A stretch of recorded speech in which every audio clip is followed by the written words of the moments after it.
لله الحمد لله نحمده ونستعينه ونستغفره ونؤمن به ونتوكل عليه ونعوذ بالله من شرور أنفسنا ومن سيئات أعمالنا من يهده الله فلا مضل له ومن يضلل فلا هادي له ونشهد أن لا إله إلا الله وحده لا شريك له ولا نظير له ولا مثل له ولا مثال له ونشهد أن سيدنا وسندنا وشفيعنا وشفيعنا وحبيبنا وحبيب ربنا ومولانا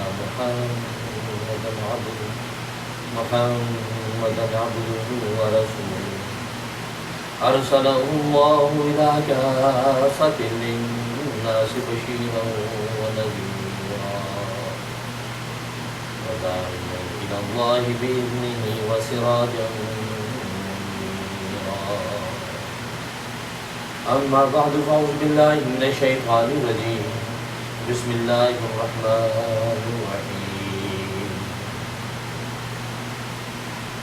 والضحى والليل إذا سجى ما ودعك ربك وما قلى وللآخرة خير لك من الأولى ولسوف يعطيك ربك فترضى ألم يجدك يتيما فآوى ووجدك ضالا فهدى ووجدك عائلا فأغنى فأما اليتيم فلا تقهر وأما السائل فلا تنهر وأما بنعمة ربك فحدث. یہ ہمارے محترم برادر عزیز اور اسلام، میں نے قرآن کریم کی آخری پاری کی سورت تلاوت کی ہے. اس سورت کا نام سورت الضحیٰ ہے. یہ مکی سورت ہے. مکی سورت ہونے کا مطلب یہ ہے کہ ہجرت مدینہ سے پہلے نازل ہوئی ہے. تو جو صورت اور آیات ہجرت مدینہ سے پہلے نازل ہوں انہیں مکی صورتیں کہتے ہیں، اور جو ہجرت مدینہ کے بعد نازل ہوں وہ مدنی کہلاتے ہیں.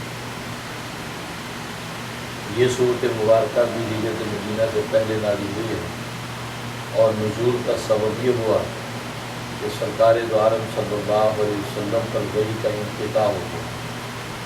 آپ پر وحی آنا بند ہو گیا. بعض روایات میں آتا ہے کہ 40 دن تک آپ پر وحی نہیں آئی، اور بعض روایات میں آتا ہے کہ 11 دن تک آپ پر وحی نہیں آئی. تو کفار و مشرکین نے یہ واویلا شروع کر دیا کہ محمد کا رب محمد سے ناراض ہو گیا. بلکہ ابو لہب کی بیوی ام جمیل، اس نے تو یہ پھیلانا شروع کر دیا، وہ رشتے میں آپ کی چچی بھی تھی. اس نے یہ پھیلایا کہ اے محمد، وہ جو شیطان تیرے پاس آتا تھا وہ آج کل تیرے پاس آ نہیں رہا، کیا بات ہے؟ وہ کہ ٹونٹ کی، تانا کیا. نبی کریم صلی اللہ علیہ وسلم کو بھی ذاتی طور پہ اس کا صدمہ، جس کی وجہ سے آپ کو بخار ہو گیا، آپ بیمار ہو گئے. 3 دن تک آپ بیمار رہے، اور یہ پروپیگنڈا شروع ہو گیا کہ محمد کے رب نے محمد کو چھوڑ دیا ہے، وہ بیزار ہو گیا ہے، تنگ ہو گیا. اور وہ شیطان جو آپ کے پاس وہی لے کے آتا تھا، نعوذ باللہ، وہ شیطان نے آنا بند کر دیا. تو یہاں تک کہ خود نبی پاک صلی اللہ علیہ وسلم فرماتے ہیں کہ بہت مجھ پر ایک گرانی اور صدمہ تھا، معاملہ سمجھ سے باہر تھا کہ وہی منقطع کیوں ہو گئی. لیکن 11 دن یا 40 دن کے بعد جبرائیل علیہ السلام تشریف لائے، اور آپ پر یہ وحی نازل ہوئی، یہ سورۃ والضحیٰ واللیل اذا سجا ما ودعک ربک وما قلی. قسم ہے چاشت کے دن کی، دن کا چاشت کا جو وقت ہوتا ہے جس میں سورج روشن ہو جاتا ہے اور سویرا بالکل 10-11 بجے کا وقت بالکل روشنی پھیل جاتی ہے، اللہ تبارک و تعالی نے اس وقت کی قسم کھائی کہ چاشت کے وقت کی قسم، واللیل اذا سجا، اور قسم ہے رات کی جب وہ چھا جائے، گہری ہو جائے، کہ رات کا اندھیرا رات میں گہرا ہو جائے اور اس کی اندھیرا پن ٹھہر جائے، یعنی پورا گھٹا ٹوپ اندھیرا ہو جائے، تو فرمایا رات کے اس وقت کی قسم کھاتا ہوں کہ ما ودعک ربک وما قلی، نہیں چھوڑا تجھ کو تیرے رب نے اور نہ وہ تجھ سے بیزار ہوا۔ گویا کہ اللہ تبارک و تعالی نے قسم کھا کے سرکار دو عالم صلی اللہ علیہ وسلم کو تسلی دی، اطمینان دلایا اور فرمایا کہ تیرے رب نے تجھے چھوڑا نہیں ہے اور تیرا رب تجھ سے بیزار نہیں ہوا ہے، اور یہ بات میں قسم کھا کے کہتا ہوں۔ چنانچہ بعض مفسرین فرماتے کہ والضحیٰ سے مراد خود سرکار دو عالم صلی اللہ علیہ وسلم کا چہرہ انور ہے، کہ جیسے دن کی روشنی روشن ہے، تابانی ہے اس کی، ایسی نبی پاک صلی اللہ علیہ وسلم کے چہرے کی تابانی کی قسم کھائی کہ قسم ہے تیرے چہرے کی تابانی کی جو چاشت کے وقت کی طرح روشن چمکتا ہے اس کی قسم کھاتا ہوں، واللیل اذا سجا، اور تیری کالی زلفوں کی قسم کھاتا ہوں، تو جو رات کے گہرے اندھیرے کی طرح سیاہ تیری کالی زلفیں، اس چاند جیسے روشن چہرے کے اوپر چھائی ہوئی زلفیں ہیں، ان زلفوں کی قسم کھاتا ہوں کہ ما ودعک ربک وما قلی، نہیں چھوڑا تجھ کو تیرے رب نے، وما قلی، اور نہ وہ تجھ سے بیزار ہوا۔ تو گویا کہ آپ کے چہرے کی قسم کھا کے اللہ تبارک و تعالی نے سرکار دو عالم صلی اللہ علیہ وسلم کو تسلی دی کہ یہ جو پروپیگنڈا کر رہے ہیں، یہ جھوٹ بولتے ہیں، یہ کاذب ہیں، اب میری اپنی مصلحتیں ہیں، ان مصلحت اور حکمتوں کے تحت میں نے وہی کو روکا ہے، اس کی کوئی وجہ نہیں ہے، خاص وجہ اللہ ہی جانتے ہیں، تاکہ اللہ تبارک و تعالی کھوٹے اور کھرے کے اندر فرق کر سکیں، جو کھرا ہوگا وہ جمع رہے گا، کہا کہ نہیں ہم محمد ہی کے نامت سے وابستہ ہیں، اس کے رب نے اس کو چھوڑا نہیں ہے، یہ اللہ تبارک و تعالی کی مصلحتیں، محمد سچے ہیں، ہم محمد ہی کے ساتھ۔ لیکن جو کھوٹے ہوں گے وہ فوراً واویلا کرے گا، دیکھو اس کے رب نے اس کو چھوڑ دیا ہے۔ تو ہم کبھی کھرے اور کھوٹے کا امتحان لینے کے لیے، ان میں تمیز پیدا کرنے کے لیے، امتیاز پیدا کرنے کے لیے ایسی مصلحتیں ظاہر کرتے ہیں، اس لیے ہم نے وہی کو روک کے دیکھا کہ کون سچا ہے اور کون کچا ہے، یہ امتحان لینا مقصود تھا اور وہ ہمیں پتہ چل گیا۔ لہذا ہم آج کہتے ہیں کہ والضحیٰ واللیل اذا سجا ما ودعک ربک وما قلی وللآخرۃ خیر لک من الاولی۔ اے محمد آپ اطمینان رکھیے، آپ کی آنے والی حالت اس بار پہلی والی حالت سے بہتر در بہتر ہوگی، گویا کہ آپ روز بروز ترقی کریں گے، آپ کا ہر دن پہلے دن سے افضل اعلیٰ ہوگا، آپ ترقی کے اگلی سے اگلی منزل کو چھوئیں گے، آپ پریشان نہ ہو۔ چنانچہ وہی ہوا کہ سرکار دو عالم صلی اللہ علیہ وسلم روز بروز آپ کے دین کی اشاعت پھیلی، آپ کا دین پھیلا، اور آپ روز بروز آپ کی ترقیات، آپ کے معجزات صبح شام پر کفار و مشرکین پر ظاہر ہونے لگے، اور سعادت مند لوگ آپ کے دامن میں داخل ہونے لگے، اور جو بدبخت تھے آپ سے دور بھاگنے لگے۔ تو گویا کہ روز بروز آپ نے اس مسئلے میں ترقی کی اور آپ کا دین پورے عالم کے اندر پھیلا، اور پھر آپ کو اللہ تبارک و تعالیٰ نے مقام محمود پر فائز ہونے کا وعدہ کیا کہ آپ کو میں مقام محمود پر فائز کروں گا، اور امت کو پابند کر دیا کہ اپنے نبی کے لیے مقام محمود کی دعا کریں کہ اللہ انہیں مقام محمود عطا فرما۔ اور یہاں تک کہ روایات میں آتا ہے کہ دوسرے انبیاء بھی اس بات کے پابند تھے کہ وہ بھی یہ دعا کرتے تھے کہ اللہ اپنے حبیب محمد صلی اللہ علیہ وسلم کو مقام محمود عطا فرما۔ اس لیے فرمایا کہ وَلَلْآخِرَةُ خَيْرٌ لَكَ مِنَ الْأُولَىٰ، کہ آپ کی بعد کی حالت پہلی حالت سے روز بروز بہتر ہوگی۔ اگرچہ بعض مفسرین نے اس کا ترجمہ یہ بھی کیا ہے کہ البتہ تیرا آخرت جو ہے، تیری آخرت کی زندگی تیری دنیا کی زندگی سے بہتر ہوگی، لہٰذا دنیا کے اندر اگر ایسی پریشانیاں آ رہی ہیں، ایسی آزمائشیں آ رہی ہیں، یہ کفار مشرکین واویلا کرتے تو آپ پریشان نہ ہو، اس لیے کہ یہ دنیا یہ فانی یہ فنا ہونے والی ہے، ان کی شرارتیں بھی فنا ہو جائیں گی اور آپ کی سعادتوں کی منزلیں بھی ٹھہر جائیں گی۔ ہاں آخرت کے اندر یہ مقام ہے آخرت سعادت کا، وہاں پر اللہ تبارک و تعالیٰ آپ کو مقام محمود پر فائز کرے گا۔ اور وہاں حالت یہ ہوگی کہ وَلَا سَوْفَ يُعْطِيكَ رَبُّكَ فَتَرْضَىٰ، اور البتہ تیرا رب تجھے عطا کرے گا، تجھے دیتا جائے گا، تجھے نوازتا جائے گا، یہاں تک کہ آپ اپنے رب سے راضی ہو جائے گا، خوش ہوگا، آپ کو اللہ خوش کریں گے، اتنا دیں گے۔ حضرت علی مرتضیٰ رضی اللہ تعالیٰ عنہ فرماتے ہیں کہ سرکار دو عالم صلی اللہ علیہ وسلم نے فرمایا کہ میں اپنے رب سے اس وقت تک راضی نہیں ہوگا جب تک کہ ایک بھی میرا امتی جہنم میں ہوگا، میں اپنے ایک امتی کو جہنم سے نکال کے اب راضی ہوں، کیونکہ جب اللہ مجھے یہ اتھارٹی دے رہے ہیں کہ آپ جب راضی ہوں گے تو میں آپ کو نوازنے سے باز آؤں گا، اور فرمایا میں اس وقت تک راضی نہیں ہوگا جب تک میرا ایک بھی امتی جہنم میں ہوگا، میں اس کو نکالنے کے بعد راضی ہوں۔ یعنی اس سے اندازہ کیجئے کہ سرکار دو عالم صلی اللہ علیہ وسلم کو اپنی امت کے ساتھ تعلق، اپنی امت کے ساتھ ان کے تعلق کیسا ہے کہ اس آخرت کے اندر بھی فرمایا کہ میں اس امت کے ایک ایک بندے کو بخشوا کے چھوڑوں۔ اور چنانچہ حدیث میں آتا ہے میدان حشر قائم ہوگا، لوگوں کو ان کے پروانے جاری ہو رہے ہیں، کوئی اصحاب الیمین ہے، کوئی اصحاب الشمال ہے، کوئی جہنم کی طرف گھسیٹے جا رہے ہیں، کوئی جنت کے دروازوں میں داخل ہو رہے ہیں۔ تو ایک شخص جو سرکار دو عالم صلی اللہ علیہ وسلم کا امتی ہوگا،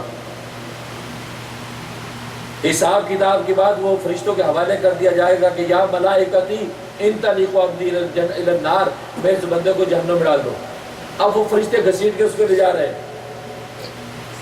حدیث میں آتا ہے کہ آدم علیہ السلام میدان حشر میں اس طرح کھڑے ہوں گے جیسے کھجور کا ایک لمبا درخت، کیونکہ آپ لمبے قد والے، سب سے جو لمبا قد آدم علیہ السلام، تو وہ پورے میدان حشر میں اپنی اولاد کو دیکھ رہے ہوں گے، کیا حساب کتاب ہو رہا ہے، کون سی امتوں کے ساتھ کیا ہو رہا ہے، سب کو دیکھ رہے ہوں گے، واچ کر رہے ہوں گے۔ اب جب اس امتی کو دیکھیں گے یہ تو محمد کا امتی ہے اور اس کو جہنم کی طرف لے جایا جا رہا ہے، تو فوراً سرکار دو عالم کو پکاریں گے، اے اللہ کے حبیب دیکھ تیرا امتی جہنم میں لے جایا جا رہا ہے، جلدی سے معاملہ کر۔ تو حضور صلی اللہ علیہ وسلم فرماتے ہیں جب آدم مجھے یہ کہیں گے تو میں دوڑوں گا فرشتوں کی طرف، میں ان کو پکڑوں گا، کہہ رہے یہ میرا امتی ہے، کہاں لے کے جا رہے ہو؟ کہا کہ اس کا اعمال نامہ آپ کو خبر نہیں کتنا برا ہے، یہ جہنم کا مستحق ہے، اور اللہ کے حکم اور اذن سے ہم اس کو جہنم میں لے جا رہے ہیں۔ کہا کہ نہیں، ٹھہر جاؤ، بات کرو بھی مجھ سے۔ کہا کہ نہیں، اب اللہ کے امر کے پابند ہیں، ہم اس کو جہنم میں لے کے جائیں گے۔ جب یہ کہہ کے فرشتے جانے لگیں گے تو سرکار دو عالم صلی اللہ علیہ وسلم فرماتے ہیں کہ میں اللہ کی طرف متوجہ ہوں گا اور میں کہوں گا اے رب ذوالجلال، آپ نے تو مجھ سے وعدہ کیا تھا کہ آپ مجھے میدان حشر کے اندر رسوا نہیں کریں گے۔ آج میرا امتی میرے ہاتھوں میں سے فرشتے لے کر جہنم کی طرف جا رہے ہیں، آج اس سے بڑی رسوائی میرے لیے اور کیا ہے؟ آپ مجھے کچھ اختیار دیجئے کہ میں اس کو روکوں۔ تو اللہ تبارک و تعالیٰ ملائکہ سے کہے کہ ٹھہر جاؤ، میرے حبیب سے پہلے معاملہ کرو، اس کے بعد آگے لے کے جاؤ۔ اب فرشتے رک جائیں گے، سرکار دو عالم صلی اللہ علیہ وسلم پاس جائیں گے۔ کہا کہ کیا بات؟ کہا جی دیکھیے اس کا اعمال نامہ گناہ ہی گناہوں سے بھرا پڑا ہے اور نیکیاں نہ ہونے کے برابر۔ تو اللہ تبارک و تعالیٰ نے فیصلہ کر دیا جہنم میں جا رہا ہے۔ آپ نے اس شخص کو دیکھا اپنے جیب میں ہاتھ ڈالیں گے، جیب میں ہاتھ ڈالیں گے تو پرچیاں نکالیں گے۔ کہا کہ یہ پرچیاں جو ہے اس دوسرے پلڑے میں رکھو ترازو میں۔ تو ملائکہ کہیں گے میزان عدل تو قائم ہو چکا، وزن اعمال تو ہو چکا ہے، اب یہ ہم کیوں رکھیں؟ اللہ کی طرف سے آواز آئے گی، اے ملائکہ میرا حبیب جو کہتا ہے وہ کرو، اگر میرا حبیب یہ دوبارہ سے وزن اعمال کروا رہا ہے تو کرو۔ تو وہ پابند ہو جائیں گے۔ اب وہ پرچیاں جیسے پلڑے میں ڈالی جائیں گے اور تولیں گے تو وہ پلڑا جھک جائے گا، اور وہ دفتر کے دفتر لکھا کہ 99 دفتر ہوں گے گناہوں کی، اور وہ سارے کے سارے ہلکے ہو جائیں گے اور وہ پرچیاں جھک جائیں گی۔ ملائکہ کہیں گے رب ذوالجلال یہ تو جھک کیا پڑ رہا ہے اس کا؟ اللہ تبارک و تعالیٰ فرمائیں کہ بس اس کے لیے وہی فیصلہ کر دو کہ جو میرے حبیب نے کہا کہ اب یہ جنت میں داخل ہوگا۔ ملائکہ نے کہا ٹھیک ہے چلیے جنت میں۔ اب وہ جو شخص ہے وہ پیچھے پلٹے گا، کہا کہ بھلے مانس آپ کون ہیں؟ آپ نے اس میدان حشر میں میری مدد کی، یہاں تو باپ بیٹے سے بھاگ گیا، ماں بیٹیوں کو چھوڑ کے چلی گئی، بیوی شوہر کو، شوہر بیوی بچوں کو چھوڑ کے چلے گئے، یہاں کوئی کسی کی نہیں سنتا۔ آپ کون ہے؟ کتنا پاکیزہ چہرہ آپ کا، کتنی نورانی شخصیت ہے آپ کی، آپ ہیں کون؟ تو رسول اللہ مسکرائیں گے، کہا کہ تم مجھے پہچانتا نہیں ہے، میں تجھے پہچانتا ہوں، میں تیرا نبی ہوں محمد مصطفیٰ صلی اللہ علیہ وسلم۔ کہا کہ اچھا، اللہ اکبر، یہ آپ نے یہ پرچیاں کیا رکھی تھی کہ جس کی وجہ سے میرا پڑا جھک گیا؟ اللہ اکبر، یہ سننے والی بات ہے میرے بزرگوں۔ سرکار دو عالم صلی اللہ علیہ وسلم فرمایا، دنیا کے اندر جو مجھ پر تو درود و سلام بھیجتا تھا، وہ درود و سلام ملائکہ میرے پاس پہنچا دیتے تھے، وہ تیرے درود و سلام میں نے سنبھال کے رکھے ہوئے تھے۔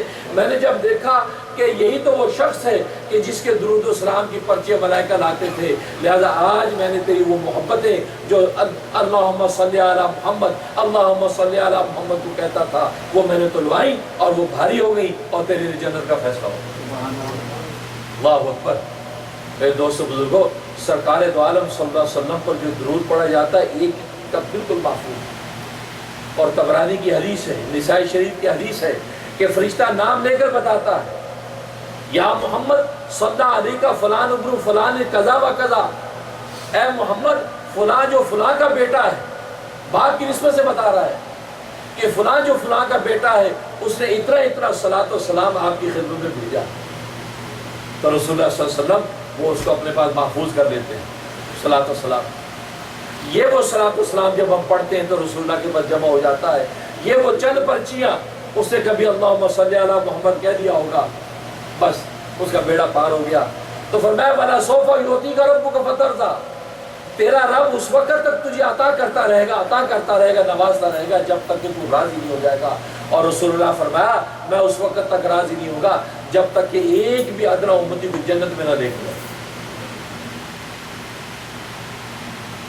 چنانچہ سرکار دو عالم صلی اللہ علیہ وسلم ایک امتی کی بخشی کا فیصلہ کروا دیا۔ کس نے فرمایا؟ اس کے بعد کہا کہ لکھا ہے کہ سرکار دو عالم صلی اللہ علیہ وسلم نے ایک مرتبہ اللہ سے دعا کی کہ یا اللہ، میں اس امت کا بھلا چاہتا ہوں، یہ کفار و مشرکین مجھے ستاتے ہیں اور میں ان کے مقابلے میں بڑا کمزور اکیلا ہوں، اور یہ سارا جتھا کا جتھا کفار و مشرکین کا میرے مقابلے میں ہے، اور بظاہر میرے پاس افلاس ہے، مال و دولت کی قوت بھی نہیں ہے، جتھے کی قوت بھی نہیں ہے۔ تو انہیں تو سلیمان نبی کو کتنی دولتیں عطا کی، اس کو اتنی بڑی سلطنت عطا کر دی، تو انہیں یوسف علیہ السلام کو کتنی بڑی بادشاہی عطا کر دی، ان کو دولتوں کی قوت، لشکروں کی قوت عطا کر دی، لیکن میرے پاس کچھ نہیں ہے اور مجھے یہ دباتے ہیں اور مجھے ستاتے ہیں۔ یہ بات کہی تو گویا کہ کہنے کا مقصد یہ تھا کہ اے رب ذوالجلال، میں ان کے سامنے اتنا کمزور ہوں دولت کے اعتبار سے کہ یہ مجھے آ کر آفرز کرتے ہیں کہ آپ کو ہم دولتیں دیں گے، آپ کو سونے میں تول دیں گے، لیکن آپ توحید کی تبلیغ چھوڑ دیجیے۔ اور یہ آفر کی تھی کفار مشرکین نے، آپ کو عرب کی حسین سے حسین لڑکی سے نکاح کرنا ہے، ہم وہ لڑکی آپ کو پیش کرتے ہیں۔ آپ کو اگر دولتیں خزانے چاہیے، ہم آپ کو سونے میں تول دیتے ہیں، دولتیں آپ کے قدموں میں ڈال دیتے ہیں۔ آپ کو اگر حکومت چاہیے، آپ کو ہم حکومت آپ کے سپرد کر دیتے ہیں، لیکن آپ ہمارے بتوں کو برا کہنا چھوڑ دیجئے، آپ توحید کی سب تعلیم و تبلیغ کریں۔ اس پر نبی پاک صلی اللہ علیہ وسلم نے اللہ سے دعا کی، یا اللہ آج میرا افلاس ان کی دعوت و تبلیغ اور حق کو ماننے میں رکاوٹ ہو رہا ہے، یہ مجھے غریب مفلس سمجھ کے دولتوں کی آفرز کر رہے ہیں۔ یا اللہ کیا تو سلیمان کی طرح مجھے دولتیں نہیں دے سکتا؟ کیا یوسف کی طرح تو مجھے بادشاہ نہیں بنا سکتا؟ کہ ان کا یہ لالچ و حرص مجھ پر نہ رہے کہ یار یہ غریب ہے، یا جس کو دولت کی لالچ دو ہو سکتا ہے دولت کے لالچ میں آ جائے۔ تو یا اللہ میری تبلیغ اور دعوت کے اندر یہ رکاوٹ بن رہے ہیں۔ اس پر اللہ تبارک و تعالیٰ نے آیات نازل فرمائی، الم یجدک یتیما فآویٰ، کیا تیرے رب نے تجھے یتیم نہیں پایا تھا پھر تجھے ٹھکانہ دیا؟ تو یتیم تھا۔ جن نبیوں کا ذکر کرے وہ تو یتیم نہیں تھے۔ سلیمان کا باپ خود بادشاہ تھا، وہ تو یتیم نہیں تھے، لیکن تو یتیم تھا، لیکن اس یتیمی کی حالت میں نے تجھے کیسے سنبھالا؟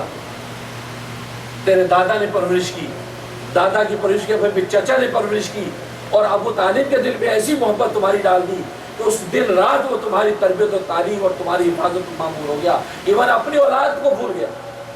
تو الم یجدک یتیما فآویٰ، کیا میں تیرے رب نے تجھے یتیم نہیں پایا پھر تجھے ٹھکانہ دیا؟ ورنہ یتیموں کو کون سنبھالتا؟ نبی پاک نے فرمایا بے شک مجھے سنبھالا. اس کے بعد وَوَجَدَكَ ضَالًّا فَهَدَىٰ, اور تیرے رب نے تجھے پایا شریعت کی تفصیلات بے خبر, اور پھر اللہ نے تجھے رہنمائی کر دی. شریعت کی تفصیلات وحی کے ذریعے سے تجھے عطا کر دی, عبادتوں کی تفصیلات تجھے عطا کر دی, حالانکہ تو بے خبر تھا, لیکن اللہ تبارک و تعالیٰ نے تجھے علم الاولین والآخرین عطا کر دی.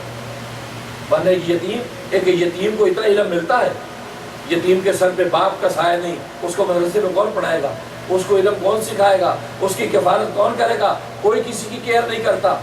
ہر بندہ اپنے اپنے بچوں کی تعلیم و تربیت کی فکر کرتا ہے, لیکن تیری تعلیم و تربیت میں نے براہ راست کی, اور تجھے براہ راست میں نے اپنا علم عطا فرمایا. اور نبی پاک فرماتے ہیں کہ جب معراج کے سفر پر میں گیا ہوں اور مقام عالیت میں جب داخل ہوا ہوں, اور اس مقام کی حیبت و عظمت دیکھ کر مجھ پہ ایک خاص لرزہ طاری ہو گیا, ایک گھبراہٹ جب طاری ہوئی, تو اللہ تبارک و تعالیٰ نے میرے سامنے 2 پانی کے قطرے ظاہر کیے. 2 پانی کے قطرے ظاہر کیے, سبز رنگ کے قطرے. اس پانی کے قطرے میں نے دیکھا تو اللہ تبارک و تعالیٰ نے علم الاولین والآخرین سارے کے سارے میرے سینے میں معجزن کر دیے. جب سب علم الاولین والآخرین مجھے ایک قطرے کے پانی کو دیکھنے پر عطا ہو گئے, اس کے بعد میری وحشت ختم ہو گئی, میری دہشت ختم ہو گئی. اب میں اللہ تبارک و تعالیٰ کے سامنے شکرانے کے طور پر سجدے میں گر گیا. اور اس میں یہی تو اللہ نے کہا کہ اے محمد تو آیا ہے دنیا سے, ایک عالم سے دوسرے عالم میں آیا ہے, تو ہمارے لیے تحفہ کیا لائے. جیسے ہم اپنے وطنوں میں جاتے سب پوچھتے ہیں انکل میرے لیے کیا لائے, آپ امریکہ سے ہیں, امریکہ سے میرے لیے واچ لائیں, چاکلیٹ لائیں. ہر بندہ ادھر سے کوئی آ جائے, آپ کہتے ہیں یار گاؤں سے گڑ لائیں, چھوڑو یار گڑ لاتے, یار گاؤں کا گڑ مجھے بڑا یاد آتا ہے, یار تم گڑ نہیں لائے, یار ریوڑیاں لے کے آتے. ہر آدمی پوچھتا ہے. تو اللہ نے یہ پوچھا کہ تو دنیا کے عالم سے میرے لیے کیا لایا. تو نبی پاک نے التحیات للہ والصلوات والطیبات. التحیات کہتے ہیں زبان کی عبادت. اے اللہ اپنے زبان کی ذکر و اذکار کی ساری عبادتیں آپ کے لیے لایا. والطیبات, اور اپنے بدن کی, طیب کہتے ہیں بدن کی عبادت کو, اپنی بدن کی عبادت یعنی نماز نوافل سب تیری لیے لایا. التحیات للہ والصلوات والطیبات. صلوات کہتے ہیں بدن کی عبادتوں کو, نماز روزہ نوافل یہ ساری کی ساری تیرے لایا ہوں. والطیبات, طیبات کہتے ہیں مال کی عبادتوں کو, اپنی مال کی ساری عبادتیں, صدقات ہیں, خیرات ہیں, سب اللہ تیرے لیے لایا. التحیات للہ والصلوات والطیبات. زبان کی عبادتیں, بدن کی عبادتیں اور اپنے مال کی عبادتیں سب کی سب تیرے لایا. یہ بات ہے. تو اللہ تبارک و تعالی نے اب اس کا انعام دیا. السلام علیکہ ایھا النبی ورحمۃ اللہ وبرکاتہ. السلام کا تعلق زبان کی عبادت کے ساتھ ہے. اے نبی تو زبان کی باتیں میں نے لایا ہے, تو میں نے تیری زبان کا پہرا عطا کر دیا. اب تیری زبان ادھر سے ادھر لفظش کبھی نہیں کھائے گی. تیری زبان سے جب بھی نکلے گا تو حق نکلے گا, باطل اور لغو نہیں نکلے. تیری زبان کو ہم نے سلامتی دے. تو السلام علیکم ایھا النبی ورحمۃ اللہ. رحمت اللہ کا تعلق بدن کی باتوں کے ساتھ ہے. اے نبی تو بدن کی باتیں ہمارے لایا ہے, تو پھر میں نے تیرے اس بدن پر اپنی رحمتیں نازل کر دی, اور تیرا یہ بدن جو ہے میری رحمت کی آغوش میں ہوگا, اور تیری بدن کا کوئی بال بے کا نہیں کر سکتا. رحمتیں دے کر. وبرکاتہ, اور برکت کا تعلق مال کے ساتھ ہوتا ہے. لوگ کہتے ہیں یہ مال میں برکت ہو جائے, دعا کر دیجیے. تو اللہ نے دعا دے انعام دے دیا برکات. اور تو کہ مال کی عبادتیں ہمارے لایا ہے, ہم نے تیرے مال میں برکت دے دی. برکت کی دولت ہم نے تجھے عطا کر دی. تو تھوڑا بانٹے گا لیکن تھوڑا کئیوں کو اندر تقسیم ہو جائے گا. تو ایک آدمی کا کھانا ہوگا اور تو اس کو ایک نظر دیکھے گا تو 1500 آدمی اس کھانے کو کھا لے گا. تو گویا کہ یہ اللہ تبارک و تعالی انعام دیا. اور اس نے کہا تو السلام علیکہ.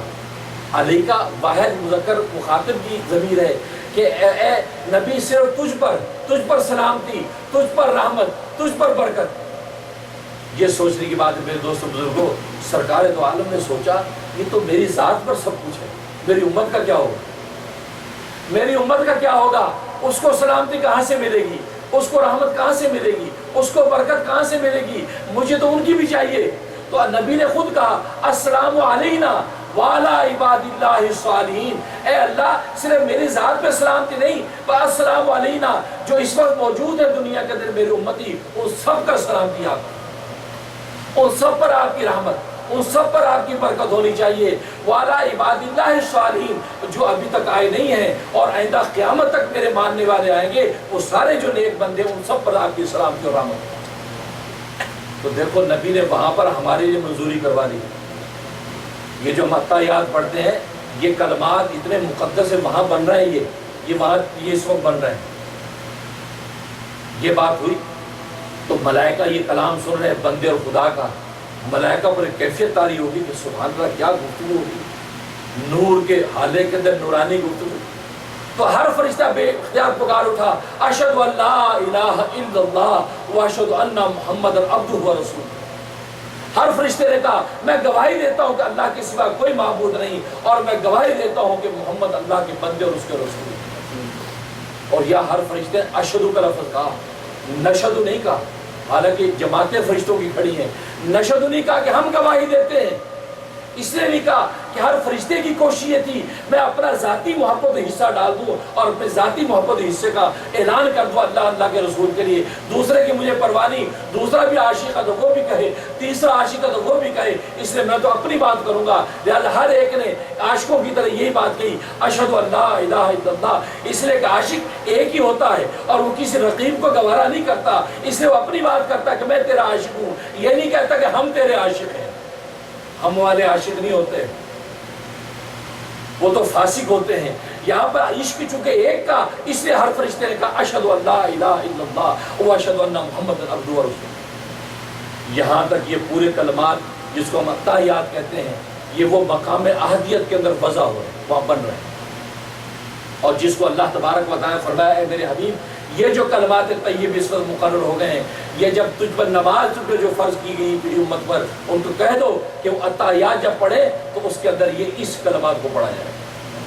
لہٰذا ہم جب التحیات پڑھتے تو یہ وہ مقدس کلمات ہیں، اسی تصور کے ساتھ آپ پڑھیں تو لطف دوبارہ ہوتا ہے۔ اس لیے فرمایا کہ وَوَجَدَكَ ضَالًّا فَهَدَىٰ، کیا تجھے نہیں پایا بے خبر اور ہم نے باخبر کر دیا؟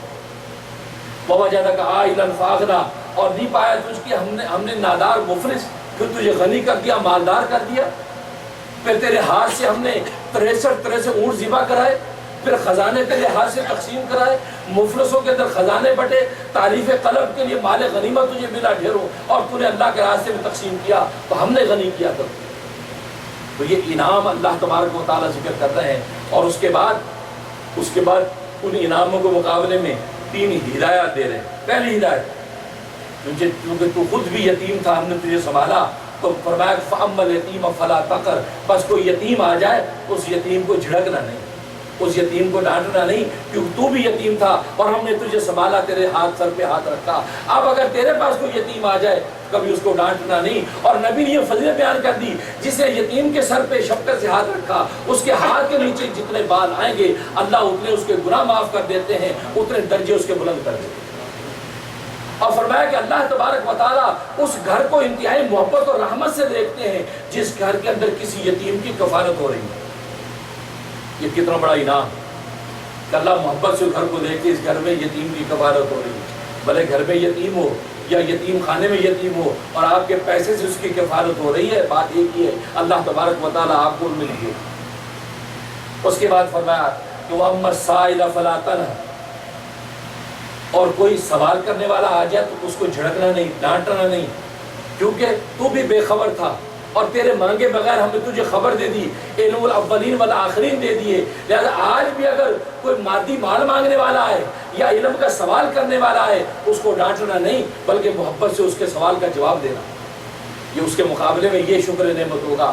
وَأَمَّا بِنِعْمَةِ رَبِّكَ فَحَدِّثْ، اور تیسرا فرمایا کہ چونکہ تو مفلس تھا، ہم نے تجھے غنی کر دیا، مالدار کر دیا، اور مال ایک نعمت ہے، لہذا اما بنعمت ربک، اور تیرے رب کی جو یہ نعمت تجھے ہم نے عطا کی تھی اس نعمت کو تو بیان کر، فحدث بیان کر، لوگوں کو بتا کہ اللہ تبارک و تعالیٰ نے مجھ پر یہ انعامات کیے۔ یہاں پر وہ محدثین فرماتے ہیں کہ فحدث کا جو لفظ ہے، فحدث، اس لفظ سے حدیث کا لفظ نکلا۔ کیا شیخ الاسلام مولانا شبیر احمد عثمانی رحمۃ اللہ علیہ فرماتے ہیں کہ حدیث سے حدیث ہے، اس کا مطلب ہے کہ حدیث کا مطلب یہ کہ اللہ تبارک و تعالیٰ کی نعمتوں کو سرکار دو عالم صلی اللہ علیہ وسلم بیان کرتے ہیں۔ چنانچہ نبی پاک جو حدیث بیان کر رہے ہیں یہ حقیقت میں اللہ تبارک و تعالیٰ کی وہ نعمت ہے جو علم الاولین والآخرین کی نعمت آپ کو عطا ہوئی، وہ علم اللہ تبارک و تعالیٰ آگے امت تک پہنچاتے ہیں اور اسی علم کو حدیث کہتے ہیں۔ اور حدیث بھی وہی ہے، قرآن بھی وہی ہے، حدیث بھی وہی ہے، اور قرآن وہی ہے مطلوب وہی ہے، وہ وہی ہے جس کی تلاوت کی جاتی ہے، اور حدیث وہ وہی ہے جس کی تلاوت نہیں کی جاتی ہے وہی، وہ بھی اللہ ہی کی طرف سے اللہ تبارک و تعالیٰ کو القاء کرتے ہیں اور سرکار دو عالم صلی اللہ علیہ وسلم اس کو بیان کرتے ہیں۔ جو قرآن میں فرمایا وما ينطق عن الهوى ان هو الا وحی یوحى، کہ یہ محمد، یہ تمہارے ساتھی کوئی بھی چیز اپنے دل سے بیان نہیں کرتے، اپنی طرف سے بیان نہیں کرتے، وہی بیان کرتے ہیں جو اللہ تبارک و تعالیٰ کی طرف سے وحی آتی ہے۔ چنانچہ حدیث بھی وحی کے ذریعے سے عطا کی جاتی ہے اور سرکار دو عالم صلی اللہ علیہ وسلم بیان کرتے ہیں۔ اور حدیث کے جو احادیث طیبہ نبی پاک صلی اللہ علیہ وسلم کی، ان کو جمع کرنے میں پھر امت نے اتنی محنت کی، محدثین نے اپنی زندگیاں لگا دی ان احادیث کو جمع کیا، لاکھوں حدیثیں سرکار دو عالم کی جمع کی۔ کسی نبی کا اتنا ذخیرہ جمع نہیں ہے جتنا بڑا ذخیرہ خود سرکار دو عالم صلی اللہ علیہ وسلم کا جمع۔ پھر وہ حدیثوں کو کیٹیگرائز کر دیا، صحیح حدیث ہے، حسن حدیث ہے، قوی حدیث ہے، ضعیف حدیث ہے، مقبول حدیث ہے، مردود حدیث ہے، موضوع حدیث ہے، ایک ایک حدیث کو ڈفرینشیٹ کر دیا اور محدثین نے زندگیوں کی زندگی لگا دی۔ اور محدثین کے امیر المومنین کون ہیں؟ امیر المومنین فی الحدیث امام بخاری امیر المومنین فی الحدیث ہیں، جنہوں نے صحیح بخاری لکھی اور جس کے بارے میں فرمایا کہ اصل کتب بعد کتاب اللہ، کہ اللہ تبارک و تعالیٰ کی کتاب کے بعد صحیح ترین کتاب اگر زمین پر کوئی ہے تو وہ صحیح بخاری۔ اس بخاری شریف کو وہ فضیلت دی کہ امام بخاری نے اس کتاب کو لکھنے میں کتنی محنتیں کی ہیں، 16 سال کے اندر یہ کتاب مکمل کی اور تقریباً 7000 احادیث اس کے اندر جمع کی ہیں۔ اور ایک ایک حدیث لکھنے سے پہلے امام بخاری نے غسل کیا، 2 نفل ادا کیے اور خوشبو لگائی اور استخارے کی نیت سے لیٹ گئے۔ تو استخارے میں جب اللہ نے شرح صدر عطا کر دیا تو بیدار ہو کر اب حدیث نقل کی۔ اب اندازہ کر سکتے کس انداز سے لکھی اور کہاں لکھی؟ رسول اللہ صلی اللہ علیہ وسلم کے روضہ اقدس میں بیٹھ کے، ریاض الجنہ میں اور آپ کے روزے کے درمیان میں بیٹھ کے آپ نے حدیث لکھی 16 سال میں۔ اس کا بہت بڑا حصہ آپ نے ابواب کا بہت بڑا حصہ وہ بیت اللہ کے اندر وہاں مزاب رحمت کے پاس بیٹھ کے لکھا۔ اس طریقے سے یہ مقدس کتاب تیار ہے صحیح بخاری، اور صحیح بخاری کو اللہ نے ایسی برکت عطا کی ہے کہ 13 صدیوں سے امت کا معمول ہے کہ اگر جب آفتیں امت پہ آتی ہیں، مصیبتیں امت پہ آتی ہیں تو امت کے لوگ اس بخاری شریف کی تلاوت کرتے ہیں، پوری بخاری شریف کی تلاوت کر کے جب دعا کرتے ہیں اللہ تبارک و تعالیٰ یقیناً دعا قبول کر لیتا ہے۔ یہ وہ بخاری شریف۔ امام مروزی فرماتے ہیں کہ میں سو رہا تھا، میں نے خواب میں رسول اللہ کو دیکھا، حرم میں سو رہے تھے، اور رسول اللہ کہا امام مروزی تم کون سی کتاب پڑھتے ہو؟ اس وقت امام شافعی رحمۃ اللہ علیہ کی حدیث کی کتاب مارکیٹ میں آئی ہوئی تھی۔ کہا جی میں امام شافعی کی کتاب الشافعی پڑھتا ہوں۔ رسول اللہ نے ذرا تھوڑا سا ناراضگی کے اظہار میں فرمایا محبت سے، کہا کہ امام شافعی کی کتاب الشافعی پڑھتے ہو، میری کتاب نہیں پڑھتے ہو، میری کتاب نہیں پڑھتے ہو؟ تو کہتا میں ہاں کہ یا رسول اللہ آپ کی کون سی کتاب ہے؟ مطلب یہ آپ کی تو کوئی کتاب تصریف آپ نے کوئی کتاب تو کی نہیں، آپ کی کون سی کتاب ہے؟ فرمایا کہ صحیح بخاری میری کتاب ہے، وہ بخاری پڑھا کرو۔ یعنی صحیح بخاری کو نبی پاک نے فرمایا یہ میری کتاب۔ اتنی صحیح حدیثیں اور اس کتاب میں ایسی برکات ہیں آپ اس کا تصور نہیں کر سکتے۔ اس لیے عام طور پر امت کا یہ معمول ہے کہ جب بخاری شریف ختم ہوتی ہے اور طالب علم عالم بنتے ہیں، عالم کی آخری سال کی یہ کتاب ہے، اور جب آخری حدیث تلاوت کی جاتی ہے، آج ختم بخاری ہو رہا ہے، آخری حدیث جب تلاوت کی جاتی ہے وہ وقت قبولیت دعا کا ہوتا ہے، اور امت کے لوگ کہاں ہمارے ملکوں میں تو اس کا بڑا رواج ہے، دنیا کہاں سے پہنچتی ہے کہ آج محدث آخری حدیث تلاوت کرے گا اور آج اپنے رب سے جو مانگیں گے وہ یقیناً قبول ہوگا اور کوئی بھی اس مجلس سے محروم نہیں لوٹتا۔ یہ وہ کتاب، اور یہ امریکہ جیسے ملک کے اندر آپ کو تو موقع نہیں ملتے، لیکن الحمدللہ اللہ کا دین بڑا اونچا ہے، بڑی قربانیاں دی اس دین کے لیے علماء نے، اور خاص طور پیچھے قربانیاں چلے جائیں، بر صغیر کی قربانیاں دیکھیں۔ انگریز جب ہندوستان کے اندر آیا 1601 میں اور پھر وہاں پر انگریز نے جب وہاں ہندوستان میں قبضہ کیا اور وہ سمجھ گیا تھا کہ جب تک یہ علماء کو ختم نہیں کریں گے اس وقت تک یہاں پر ایمان اور دین جو قائم رہے گا اور ہم اپنا یہاں پر اپنا جو ہے اپنا نظام قائم نہیں کر سکتے. تو آپ تاریخ جانتے ہیں, تاریخ ہندوستان اٹھا کے دیکھیں, 14,000 علماء شہید کیے گئے, 14,000. 1857 کی جنگی آزادی میں 14,000 علماء شہید ہوئے.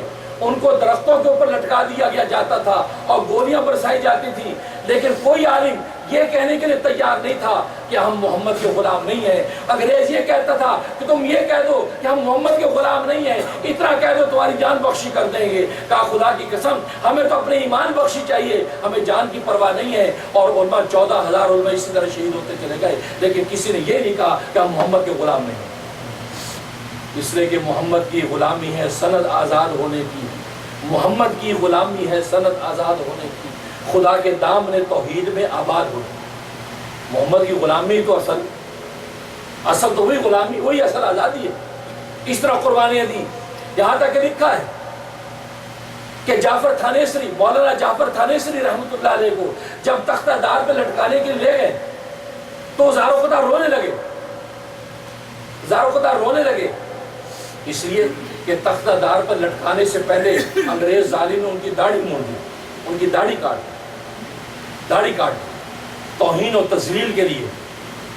یہ دین ایسے ہم تک نہیں پہنچا کہ امریکہ میں بیٹھ کے بھی آپ مسلمان ہیں, کفرستان میں بیٹھ کر بھی آپ مسلمان ہیں, یہ ایسے نہیں پہنچا. آپ سمجھتے ہیں باپ دادا سے ایسے مل گیا قربانیاں سننے کی بات سنا رہا ہوں, رونے لگے. تو انگریز نے کہا کہ کیا بات ہے, تم اب جان کی گردن کٹنے کی خوف سے رو رہے ہو, داڑھی تو کٹی ہے, ابھی تو گردن بھی کٹے گی. اللہ اکبر.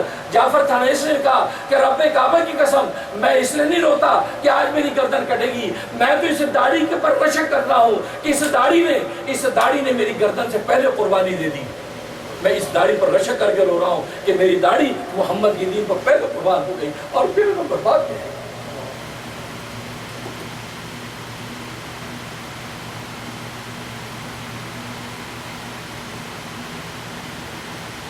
ایک واقعہ نہیں, تاریخ بڑی پڑی ہے اور ہمیں پتہ ہی نہیں ہے کہ دین ہمیں کیسے پہنچا. ہم اللہ کو جانتے ہیں, رسول اللہ کو جانتے ہیں اور اس کے دین کو جانتے ہیں. یہ قربانیاں, ورنہ یہ ہندوستان سے جب دین مٹ جاتا 1,000 مدرسہ صرف دلی کے اندر تھا, 1,000 مدرسہ, ہر مدرسے پر بلڈوزر پھیر دیے گئے. یہاں تک کہ شاہ ولی اللہ کا مدرسہ رحیمیہ دلی کے, اس پر بلڈوزر پھیر دیے, ایک مدرسہ رہنے نہیں دیا. اور یہ انگریز نے کہا کہ دنیا اگر مدرسے قائم رہیں گے تو ان کا دین قائم رہے گا, اور دین قائم رہے گی تو محمد امت قائم رہے گی. ان کے مدرسے مٹا دو. مدرسے مٹ گئے, لوگوں کے وجود مٹے, لیکن علماء اکرام نے سینے کے اندر محمد کے دین کو قائم رکھا اور سینے کے ذریعے سے سینہ بسینہ دین آج تک پہنچا دیا. یہ امام بخاری, یہ ایسے بخاری لکھ لی, صرف 2 بادام کھاتے تھے, 2 بادام صرف, دن رات لکھ رہے ہیں تعلیم و تعلم میں صرف 2 بادام. آپ 2 بادام کھا کے زندہ رہ سکتے ہیں؟ ہم تو 2 4 ڈونگوں کی جان جب تک نہ لیں, 12 روٹیاں نہ کھائیں اور ٹھنڈا پانی کی جھلیاں نہ پئیں تو مزہ نہیں آتا. اس پر بھی کہتا ہے کہ یار ابھی مزہ نہیں آیا, نعمت اچھی نہیں ملی. وہاں صرف 2 بادام پر امام بخاری نے 16 سال کے اندر امام بخاری پی.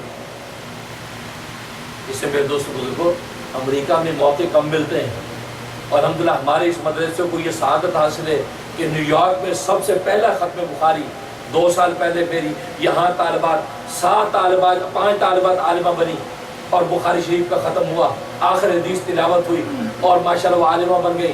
اور آج 2 سال کے بعد اس سال پھر ماشاءاللہ 3 طالبات عالمہ بننے کے لیے تیار ہے. ہمارے مدرسے کو پہلا اعزاز حاصل ہے کہ سب سے پہلا ختم بخاری ہمارے نیو یارک میں ہمارے مدرسے کو حاصل ہوا. اور آج پھر الحمدللہ وہ موقع آ گیا اور پاکستان سے ماشاءاللہ اکابر علماء اکرام تشریف لا رہے ہیں اور یہاں کے علماء اکرام موجود ہیں اور پاکستان کے معروف مشہور جو شاعر شعراء تشریف لا رہے ہیں جو اپنا کلام پیش کریں گے.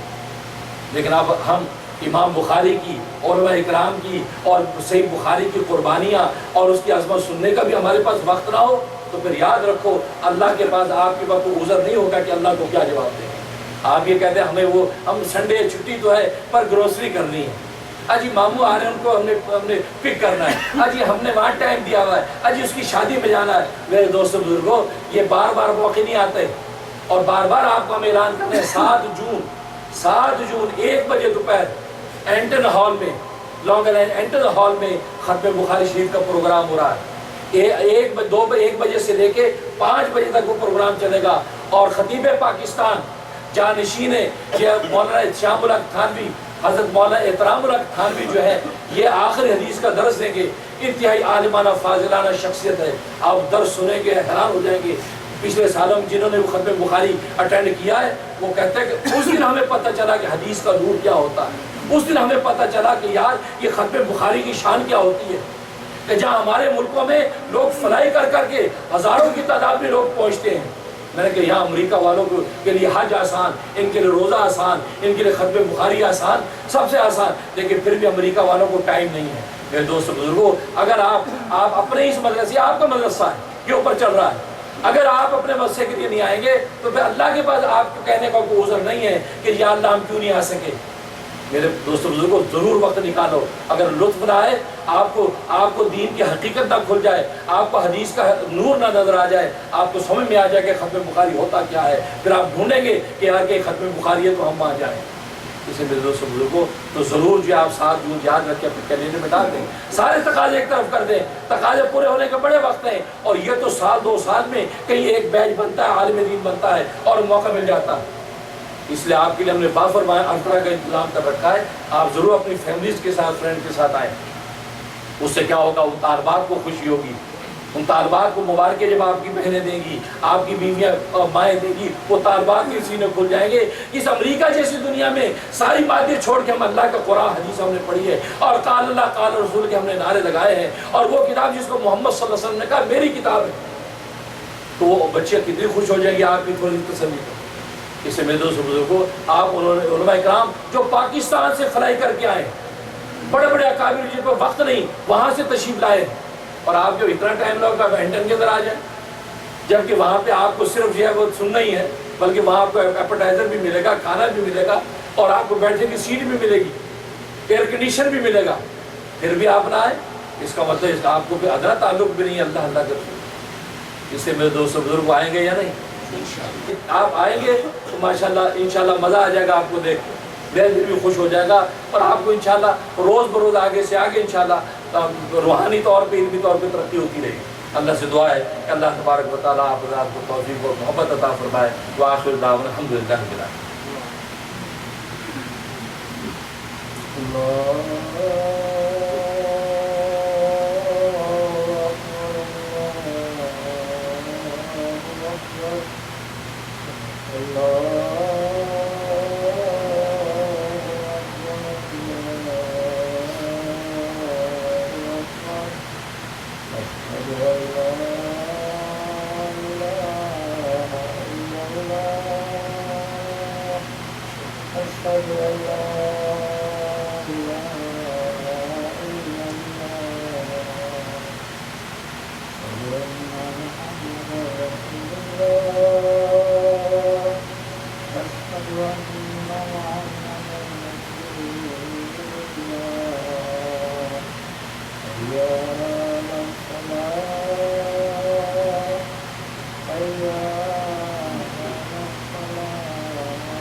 الذي خلق الإنسان وكرمه وعلمه من البيان ما لم يعلم وسبحان الذي لا يحصى امتنانه باللسان ولا بالقلم ونشهد أن لا إله إلا الله وحده لا شريك له ونشهد أن سيدنا ومولانا محمدا عبده ورسوله الذي أوتي جوامع الكلم وكرائم الحكم ومكارم الشيم صلى الله عليه وعلى آله وصحبه نجوم الطريق الأمم أما بعد فإن علم الشرائع والأحكام وأعظم فرائض الإسلام ومن ثم أمر به وحث عليه تعليم وتعلما وقد قال رسول الله صلى الله عليه وسلم بلغوا عني ولو آية وقال عليه الصلاة والسلام من سلك طريقا يلتمس فيه علما سهل الله له به طريقا إلى الجنة وقال عليه الصلاة والسلام من يرد الله بخير يفقهه في الدين وقال عليه الصلاة والسلام إن العلماء ورثة الأنبياء وإن الأنبياء لم يورثوا دينار ولا درهما وإنما ورثوا العلم فمن أخذه أخذ بحظ وافر وقال عليه الصلاة والسلام طلب العلم فريضة على كل مسلم وقال عليه الصلاة والسلام من سئل عن علم علمه ثم كتمه ألجم يوم القيامة برجام من نار وقال عليه الصلاة والسلام من تعلم علما مما يبتغى بوجه الله عز وجل لا يتعلمه إلا ليصيب به عرضا من الدنيا لم يجد عرف الجنة يوم القيامة يعني ريحها وقال عليه الصلاة والسلام تعلم الفرائض والقرآن وعلم الناس فإني مقبول أعوذ بالله من الشيطان الرجيم أمن هو قانت آناء الليل ساجدا وقائما يحذر الآخرة ويرجو رحمة ربه قل هل يستوي الذين يعلمون والذين لا يعلمون إنما يتذكر أولو الألباب أستغفر الله لي ولكم ولسائر المسلمين فاستغفروه إنه الغفور الرحيم.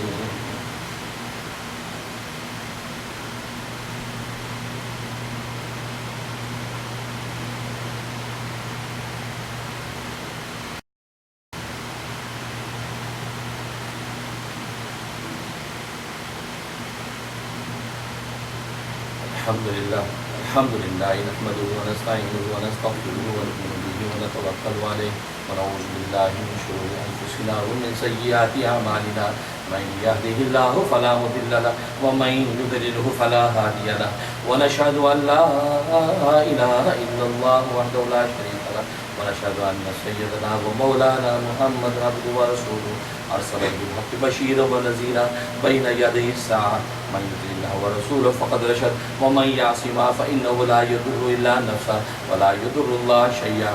أعوذ بالله من الشيطان الرجيم.